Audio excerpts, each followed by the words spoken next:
Hello friends, welcome back my YouTube channel. I will teach you chemistry in this lecture. Lecture number 5। Lecture number 4 में हमने hydrogen और hydrogen के यौगिक के बारे में पढ़ा था। आज इस लेक्चर में हम कार्बन और कार्बन के यौगिक के बारे में पढ़ेंगे। आगे इसका जरा बेसिक जान लेते हैं। जैसे कार्बन का संकेतांक C होता है, कार्बन के परमाणु की संख्या 6 होती है और कार्बन शब्द की उत्पत्ति लैटिन भाषा के कार्बो शब्द से हुई है। अब पॉइंट नंबर फर्स्ट, कार्बन अधातु है। कार्बन सभी जैविक यौगिकों का अनिवार्य मूल तत्व है। कार्बन के परमाणु में 6 इलेक्ट्रॉन, 6 प्रोटॉन और 6 न्यूट्रॉन होते हैं। हाइड्रोजन के साथ सबसे अधिक यौगिक कार्बन तत्व द्वारा बनाए जाते हैं। आखिर क्यों बनाए जाते हैं? कार्बन के परमाणुओं में कैटिनेशन नामक विशेष गुण पाया जाता है, जिसके कारण कार्बन बहुत लंबी श्रृंखला का निर्माण करता है। इसी गुण के कारण हमारी पृथ्वी पर कार्बनिक पदार्थों की संख्या बहुत अधिक है।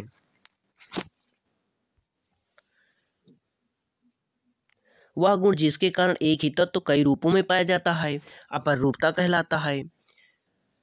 हीरा और ग्रेफाइट कार्बन के ही अपर रूप हैं। हीरा और ग्रेफाइट कार्बन के ही अपर रूप हैं, मगर दोनों में डिफरेंट बहुत है। जैसे कि हीरा विद्युत का कुचालक होता है और ग्रेफाइट विद्युत का सुचालक होता है। हीरा अत्यंत कठोर होता है और ग्रेफाइट अत्यंत मुलायम होता है, इतना मुलायम कि इसमें हम इससे कागज में निशान भी बना सकते हैं। For example pencil. पेल्सिन में जो वो छड़ होती है, ग्रेफाइट की ही छड़ होती है। हीरा एक मूल तत्व है जो कार्बन का शुद्धतम रूप है। हीरा एक मूल तत्व है जो कार्बन का शुद्धतम रूप है। और इसका पता किसने लगाया था और किसने बताया था? 1772 ईस्वी में लेवोजियर नामक वैज्ञानिक ने यह प्रमाणित किया कि हीरा ही कार्बन का रूप है, क्योंकि यह जलकर CO2 गैस उत्पन्न करता है। हीरे को अगर आग में जलाया जाए तो ये CO2 गैस उत्पन्न करेगा। हीरे का भार कैरेट में मापा जाता है। एक कैरेट में 0.2 ग्राम के बराबर होता है। ग्रेफाइट उष्मा और विद्युत का सुचालक होता है, जबकि हीरा विद्युत का कुचालक होता है। शुष्क सेल की धनात्मक छड़ ग्रेफाइट की बनी होती है। ग्रेफाइट न्यूक्लियर रिएक्टर में विबंधक के रूप में प्रयुक्त किया जाता है। रेडियो कार्बन डेटिंग से जीवाश्मों की आयु निर्धारित करते हैं और इसमें कार्बन के 3 समस्थानिक होती हैं, C12, C13 और C14। तो इसमें कौन अपनी वो निभाता है? C14 निभाता है। जबकि पुराने पुरातात्विक अवशेषों की खोज जो होती है, इसी के द्वारा उसकी आयु की निर्धारित होती है। पॉइंट नंबर नेक्स्ट, कच्ची चीनी को रंगहीन करने हेतु एनिमल चारकोल का प्रयोग किया जाता है।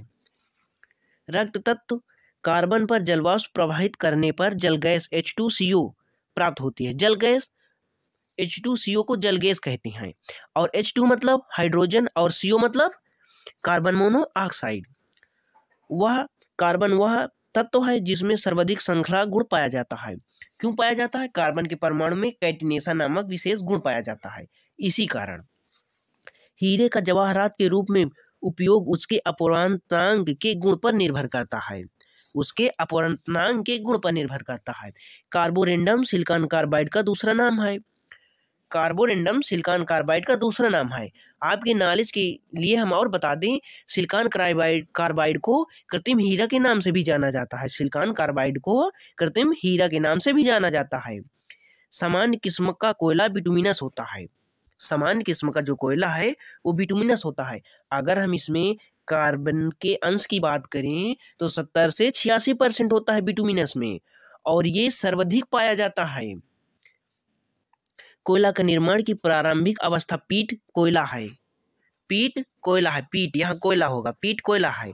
और अगर हम पीट कोयला में बात करें तो 50 से 60% कार्बन का अंश पाया जाता है। एंथ्रासाइड उच्च किस्म का कोयला है जिसमें कार्बन का अंश सर्वाधिक पाया जाता है। अगर हम इसमें एंथ्रासाइड में बात करें कि कार्बन का अंश एंथ्रासाइड में कितना पाया जाता है, तो क्या आप लिख लेना, कहीं नोट्स बना लेना, 90 से 98% कार्बन का अंश एंथ्रासाइड कोयले में पाया जाता है। लिग्नाइट को भूरा कोयला कहते हैं। अगर अब लिग्नाइट के बारे में बात करें, इसमें कितना पाया जाता है कोयले का अंश, तो इसमें 60 से 70% पाया जाता है। बिटुमिनस को मुलायम कोयला कहते हैं। विश्व में खनन किए जाने वाला अधिकांश कोयला बिटुमिनस होता है।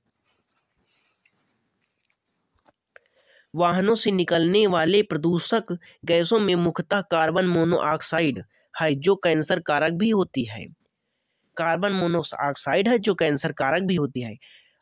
मोनोऑक्साइड का सूत्र की बात करें तो CO होती है, और अगर इसमें H2 मिला दें तो जल गैस हो जाएगी।